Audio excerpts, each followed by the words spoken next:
What's up, everybody? My name is Alex Wilson. I have my co-host beside me, Anthony Rivardo from Fireside Giants and Empire Sports Media Production, and you're listening to the Fireside Giants podcast. If you are a diehard Giants fan, you've come to the right place. Daily episodes, interviews, draft content, so much more. Make sure to drop a like and a subscription below on YouTube. And don't forget to leave a comment. We love to engage with everybody. Today's episode, we're taking a look at a mid-round offensive lineman who the Giants could say, this guy's interesting, athletic. He's nothing insane in terms of athleticism, but he's got some really nice power to him. He's mobile in certain scenarios, but otherwise he's a developmental prospect who could end up being a fringe starter, someone in the mid rounds, kind of like a Shane Lemieux. He's a day 3 kind of guy, in my opinion. But these are the bread and butters, right? These are the gold players because we know what Kayvon Thibodeau is capable of. We know what Ike Ekwonu. We'll do film breakdowns of them, of course. But these are the guys you never know what they're going to be able to do. And this is one of the most hostile, aggressive, just mauling offensive. He is the definition of a hog molly. I told myself I'd never see that word again, but if there's anybody that would fit that mold, it's this dude. He is an absolute killer. And you're going to see this film is littered with him pancaking and burying guys in the dirt. He is mean, he's angry, and he's trying to hurt some people out there. But he does have some flaws in his game. We'll talk about that, of course, leading into it. But Anthony, before we dive into Marquis Hayes from Oklahoma, how you doing today, my friend? I'm doing great, and I think everybody remembers last year, pre-draft process, I did fall in love with a couple of mid-round prospects, right? Aleem McNeil was one of them. I think this year, Marquis Hayes might be that guy for me. I really like him as a middle-round prospect. I think that he has a lot of phenomenal traits, and he's put on, some pretty great performances throughout his collegiate career. Redshirt senior, basically an older guy, kind of one of those older rookies that's going to be entering the league. But to his credit, he went to Oklahoma. And I know you always scout the player and you don't scout the helmet, but you can't really do that with Oklahoma offensive linemen because the success rate of them has been so good recently, right? Like Creed Humphrey in the middle rounds. I mean, they've had some really good offensive line prospects come out. It's like them in Iowa are offensive line university, basically. So, I like to scout the player rather than the helmet, but you can't lie and say that him being an Oklahoma product isn't a major positive just because of the success rate of Oklahoma offensive linemen entering the NFL. So that's a major positive to me as well. But once we take a look at this film, everybody's going to see this is a real mauler type in the running game. This is a big dude. He is huge and he's very aggressive. He's violent at the point of attack. And he's one of those players that I think would be a perfect fit in the New York Giants culture because he just is a good guy off the field, but he's also one of those powerful, angry players on the field that can kind of be that catalyst for an offense. So Marquis Hayes, I've seen a wide variety of draft projections for him. He's in PFF's top 100. They have him as a third-round prospect, but also the Draft Network has him as like a priority free agent, undrafted. So it's kind of like a weird range of draft projection for this guy, and I'm not sure exactly where he'll end up. But that's also what we saw with a guy like Trey Smith. He was like a second-round projection. He went all the way down to the 6th round. So it's kind of one of those things where the Giants could maybe take a chance on him early on or take the chance that he might fall throughout the draft and steal him in one of the late rounds like the Chiefs stole Trey Smith. So it's one of those players that we don't know where he's going to be drafted just yet. The combine will probably determine his fate a little bit more, but he's one of those players that everyone needs to keep an eye on for all the teams that are looking at offensive line prospects because this is one of those guys in the middle or late rounds that has real upside to be a starter one day. Yeah, so Hayes stands at 6'4", about 318 pounds. He's a big boy, Anthony. When you're looking at him on the field, he stands out because he kind of is like this meatball, bowling ball type of frame, but he rolls over guys. He really does a number on some of these blockers, or rather these guys trying to shadow his blocks. And the thing I like about him is that he finishes those blocks. He makes guys feel his presence. When they're going up against him, he will take them and he will just full body weight into the ground. However, some flaws in his game. He's not the most agile horizontally, laterally. Like he doesn't have that type of agility to shift and be, probably a proficient pass blocker. He's really a good power gap zone, power gap running lineman. He can pull across the formation and hit those gaps hard and really create a nice path for a running back. I don't know how much the Giants will run the football in the future, given the fact that Brian Daboll is very much a passing-oriented play caller, and Mike Kafka as well with his Chiefs. He was the passing game coordinator there. I expect them, and Anthony, you brought it up a couple episodes ago. The Buffalo Bills kind of threw the ball 70% of the time, so we can expect them to be very heavy in that area, which means that they need good pass blockers. Now, here's the thing though, like if you're going to go out and get a guy like this, maybe in the 4th, 5th round and develop him behind the scenes, not as a starter, you're not going to draft him as a starter. I could see that working out. I could see him being a developmental piece, but I'm not drafting him to be an instant starter for this team. And I don't think many teams will actually buy into that as well. I think he's more of a developmental guy on the back end, which is why a lot of guys are saying, or at least PFF is saying, he might be an undrafted free agent. But let's dive into the film here, and you guys can see exactly how aggressive this player is. It's actually quite insane. Yeah, I love the film that he's put on tape. I mean, some of these reps are just so violent, and that's kind of what I love from interior offensive linemen. Like, I love the violence that he plays with. You see him just finish the reps, shove people to the floor. The power that he has in run blocking is just phenomenal. He's not really one of those agile guys, like we think about more recent draft prospects, Tyler Linderbaum, Tristan Wirfs. Those guys from Iowa are just super athletic. The guys from Oklahoma don't tend to be as athletic. They tend to be more technically sound and powerful. And that's kind of what we see with Marquis here on this tape. You're going to see a lot of power. You're going to see him basically demoralize people in the run blocking game. And it's going to be really impressive to watch just him bench press some defensive linemen and throw them to the ground like they're some rag dolls. I think the word demoralize is a perfect one to describe what he does to people. Because look what he does 95. Right off the bat, he pushes 95. I mean, he has a little bit of help, but 95's on the ground. And then watch what he does. Right, you'll see at the bottom of the screen, the bottom left. I mean, he is pushing this guy, and he is making sure this dude is hitting the turf. He is being buried, and a full body weight runs him down. And again, he finishes every block to the most of his capabilities. Now, I think that personally, that aggression is great in run blocking, but it will get him in trouble in pass blocking, because oftentimes what you'll see with him in pass blocking is he's too aggressive, right? He'll try to get out of a stance quickly. He'll try to punch quickly and use that aggression. The thing is, more intelligent defensive linemen will parry those away. And the second he misses his initial punch, he's off balance. The second he misses that, he's off balance. You can knock him off balance, and you can get around him. That's my biggest fear. Also, his pad level is usually a little bit too high. Yeah. He's doesn't exactly keep his body weight in front of him. He doesn't have the best balance in the world. I'd like to see his pad level get a little bit lower. Oftentimes you'll see his hands are too wide. You want to get them up into that chest plate of that defensive lineman. Because if your hands are too wide, think about how easy it is for them to chop those hands away. If your hands are too wide, you don't have that core base that you can hold it together. Hands are wide, bam, you're going to hit away. Hands tighter, you're a better leverage situation. And the main issue with having your hands wide is that it gives the opportunity for the defensive lineman to get control of your chest. And once they get control of your chest, they can basically move you wherever they want to. So that's the main thing. But I will say, I think that hands are a strength for Marquis Hayes. As these clips roll through, you'll see, I think he's got pretty good hand usage.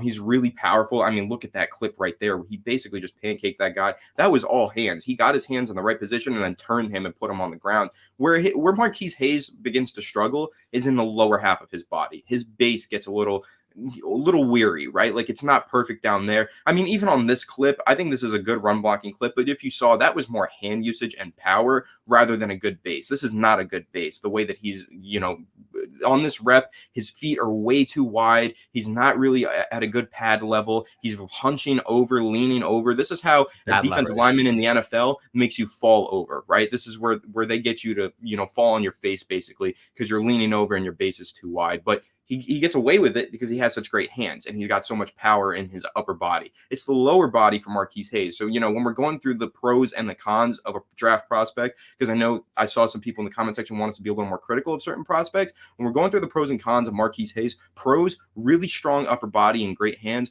Cons, wide base and a lot of inconsistencies in his lower half of his body in terms of blocking on the offensive line. Yeah, his footwork is quite poor at times. In this play specifically, you can kind of see that. Like you said, his feet are way too far apart. He's putting all of his leverage on that left foot, which makes it a lot easier, right? Like, think about it. If you're an offensive lineman, don't you want to have a squared base so that you can use both of your legs, to hold back incoming pass rushers? And here he only has strength on his left foot. His right foot is completely immobile. And in that situation, it makes it really easy for this defensive lineman to just twist him around. So he kind of loses leverage here. He lost this rep, in my opinion, and he's holding him here. You'll see a lot of times he gets a little grabby. He grabs onto guys. He doesn't necessarily like I said, he loses leverage because his lower base, and Anthony said his feet are too wide. He loses that balance, and when he loses balance, he's going to grab people.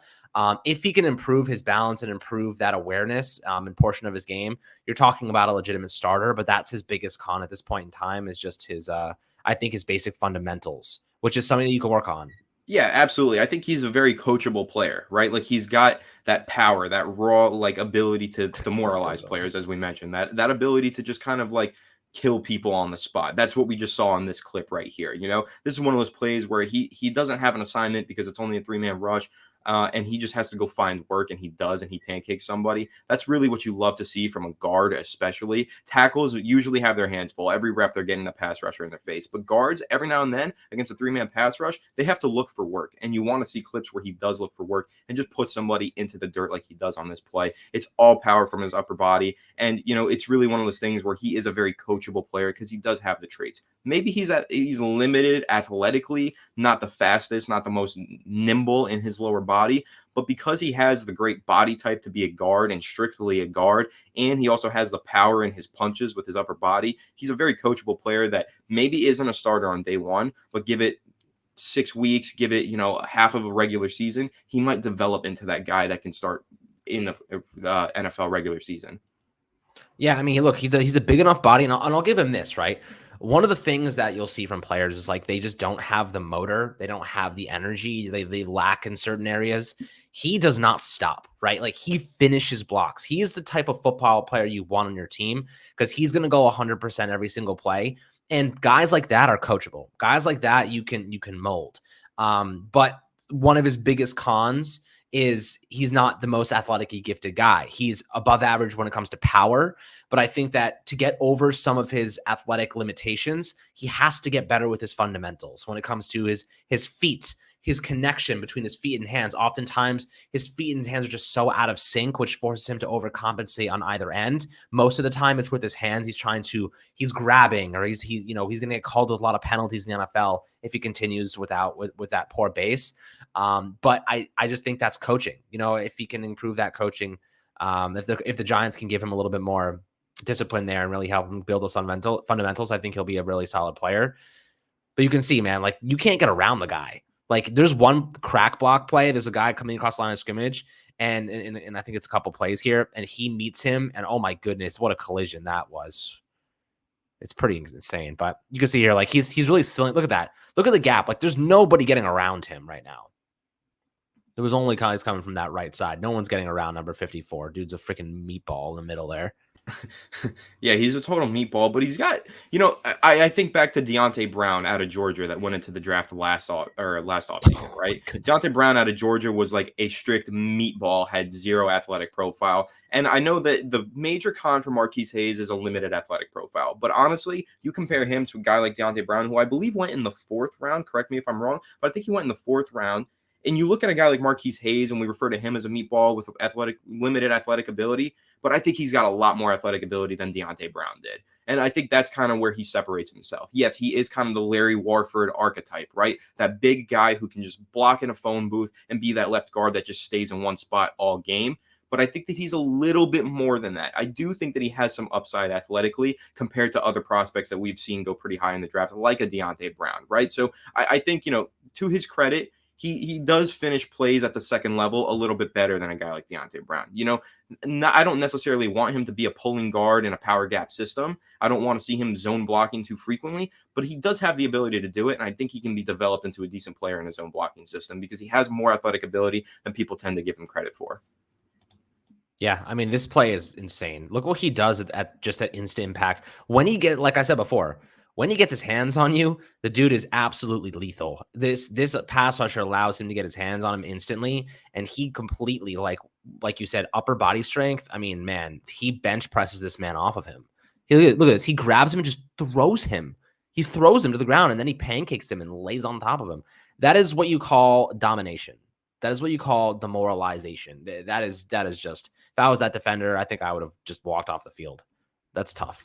Absolutely. I love players that demoralize. And here you see him as a pulling guard. I mean, Really okay, nice. his pad level on this play, not good. But It's he's not, got the yeah. power and the hand usage to turn and seal this guy off. So, Mhm. you want to see him get lower on this play. If you watch it, he's kind of standing He's like too he's standing up vertical. straight. He's way Yeah. too vertical. But he does have the power to take this linebacker and seal him Just with off. his He's upper got the body. strength. Exactly. It's all upper body. You take a look at what PFF has to say in their big board on Marquis Hayes, and they say where he wins is elite hand usage. And I think that's what you're seeing here, right? This is elite hand usage where he's standing vertically. This is not a good rep by NFL standards because he's standing so upright, but because he has such elite hand usage, so much power in his upper body, and the ability to turn defenders with his hands, that's where he separates himself and looks like a real NFL quality caliber player in the league, I think. This is a nuclear play. What the hell? What? That's literally bench pressing a human being. That's just What get the off hell? me. Get to Dude the just floor, boy. pushed him to another reality. Oh my god. I mean, this is like you're seeing like if he goes to the combine, I imagine he will. He might bench press like 30 reps. This dude just completely gets tossed. Oh my god. Like a rag doll, man. This is like a child. This is like Pee-wee. This guy's like that 250-pound eighth grader and that like that like 120-pound like sixth grader just getting absolutely tossed. I mean, the guy almost tosses him into his other line, into his fellow offensive line's legs. That's a good 2-yard toss, man. I mean, that's embarrassing, man. If I was that defender watching that on tape, I'd be like, yo, close your eyes. Put some shades on. But yes, good stunt pickup there. I like that in pass protection. So he's got some IQ. He's got some good Yeah. IQ. I think this clip is actually Passes not it off Marquis nice. Hayes because he's the left guard. This is the right guard who's It's also got a 52. promising future. Yeah, 52 we'll take a look at eventually because Oklahoma, like I said, it's basically turning into offensive line university. They're just churning Yeah. out centers, guards, interior offensive that was linemen nice. every single year. This is another pretty good prospect that we'll take a look at one day. I'm blanking on his name right now, but we'll take a look at him soon enough because he's also a good player. And yes, Marquis Hayes was at the Senior Bowl, and he had some really good reps over there. I mean, this guy kind of slipped, but you love the way that he finishes the play, right? I think this defensive lineman, this isn't necessarily a play where Marquis Hayes, dominated him, but the defender slipped and Marquis Hayes took advantage of it. And you love to see the way that he just got on top of him like a wrestler and made sure that he couldn't get back up and finish the play. So Marquis Hayes finishing the plays for defenders, that's what I really like to see, is playing through the whistle. Yeah, absolutely. I mean, now just take a look at this. This is brutal. This is, if I ran into this man, I'd be devastated. I mean, look what he does here. Bam. That guy gets absolutely rocked. I mean, the play doesn't do much, but hell, that was one insane hit that he laid. I mean, he just freaking wall of China over here. Took that right to the shoulder, too, by the way. Full speed, took that right to the shoulder and shrugged this man off like a little boy. Yeah, and you know what I'll say, though, once upper again, body strength is obviously his strength is something that's unbelievable. But I think that if he can get that base better, his balance better, his fundamentals better, he could be a great player. He just needs to combine all of those things into an overall experience instead of just having that one strength. He needs to turn some of those weaknesses into at least like competent capabilities, which would give him so much more potential. I think NFL coaching will do that for him, though, personally. Absolutely. I think he has starter potential with good coaching. And even on that play that we just watched, if we go back to that one right here with the pancake from the safety blitz, he's way too vertical, right? Like, look at how high up he is with his pad level. He's standing up straight when this defender runs into him. So maybe not the best, but he's just got so much upper body strength. He's able to absorb that and put the man on the dirt. Like, I really love the ability that he has in his upper body. I think his hand usage is phenomenal. Shout out to the teddy bear in the background. Alex loves that teddy bear. I saw it in the comment section. People want the teddy bear back. They wanted the weight back. We listened to the feedback. We got you guys. But anyway, diving back into this film, what we're seeing right now is a guard who has just phenomenal capabilities in his upper body. Can he use some work in his lower body? Absolutely. But can an NFL coach turn this guy into a quality starter after being a middle round draft pick? I absolutely believe that, yes, an NFL coach can turn him into a quality starter. And I think that if the Giants are getting serious about fixing the offensive line and rebuilding the offensive line through the draft, and I think that's the primary part of this, building the offensive line through the draft, The best teams in the NFL find middle round offensive linemen to become starters one day, right? And Marquis Hayes, I think, is a player that Alex and I have identified as a potential starter one day with good NFL coaching. So hopefully the Giants got their coaching staff right, got their general manager position right, and they can find Marquis Hayes or another offensive lineman in the middle rounds to one day develop into a starter. I think that he really does have the traits, especially in his upper body. Sure, he's got points that he needs to be coached on in the lower half, but he's just got so much raw power and violence in those hands, that elite hand usage that he has. I think I'm proud of myself for identifying Marquis Hayes as one of those sleepers in the middle to late rounds of this year's NFL draft. Yeah, I mean, look, those mid-round guys, like I said, those are the gold picks. If you can hit on those, that's how you know your management is doing a really good job. And Dave Gettleman, the third, fourth rounds, fifth rounds, just absolute graveyards for the Giants the last couple of years. Fourth round hasn't been terrible at times, but altogether, he's really missed. The third round specifically has been an absolute it's like throwing picks away. We might as well not even have them. Might as well trade him away. His hit rate was so low. I think Lorenzo Carter ended up being our best third round pick, and the dude is now a free agent. We don't even know if he's going to come back. So it's tough, but hopefully Joe Schoen has a better idea of what this team needs, what he can do here. And I'm excited to see what the future holds. But this is an interesting player, has his weaknesses nonetheless. Definitely a lot to build on. But he's got some strengths. Obviously, that upper body is something to be very aware of. We'll see what his combine numbers are if he does go. But I'm excited to see what he can accomplish in the future in the NFL. Guys, make sure to drop a like and subscription below on YouTube as always. And I hope you enjoyed this film breakdown of Oklahoma's Marquis Hayes. And we'll catch you guys on the next Fireside Giants video.